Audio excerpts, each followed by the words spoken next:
এই যে সিরা কাপড় গায়ে গাড়ি চালাইতেছি, তাহলে কি ইনকাম করতেছি আপনারা বলুন? আমাদের ভাড়া নরমালি থাকে 650 টাকা, কিন্তু আমার কাছ থেকে রাখছে 1200 টাকা। মোটামুটি বেশি আছে, যেখানে 400 টাকার ভাড়া 600 টাকা। তো এখন ভাড়া বেশি হলেও আর কি করে, এখন ফ্যামিলি তো পাঠাইতে হবে। তো এই জন্যই পাঠাচ্ছি আর কি। আমার ফ্যামিলি যাবে রাজবাড়ি। আমাদের ভাড়া নরমালি থাকে 650 টাকা, কিন্তু আমার কাছ থেকে রাখছে 1200 টাকা। কেন রাখছে বলছে যে এটা এসি সিট, ভাড়া বেশি। এখন বাস না আসা পর্যন্ত আবার বলছে 11টায় গাড়ি, এখনো বলছে, এখন বলছে 12টার পরে গাড়ি আসবে। আমাদের টিকিট এখনো কাটা হয় নাই, টিকিট আর একটু পরে কাটা হবে। মানে যে দেখতেছে অনেক দাম আর ভালো সিট পাওয়া যেতেছে না। আর আমরা বরিশালে যাবো, বরিশালে যেয়ে নামবো, কিন্তু গাড়ি অতটা পাওয়া যাচ্ছে না। যেগুলো সিট পাইতেছে কেমন একদম লাস্টে, ভালো কোনো সিট পাওয়া যাচ্ছে না, টাকাও অনেক বেশি, অনেক ভোগান্তিতে আছে।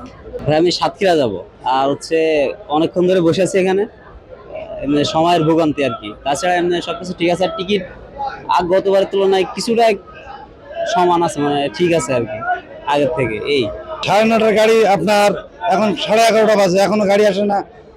মানে টিকিট কাটাইছে, লোক পালাইছে, পাওয়া যাচ্ছে না, এই সমস্যাই।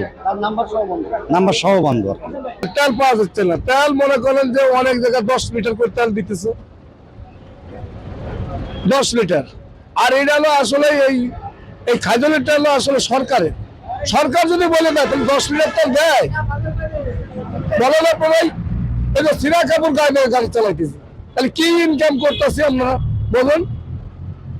বাচ্চা কাচ্চার কোনো আজ তোমার একটা পোশাক দেওয়ার পারিনি।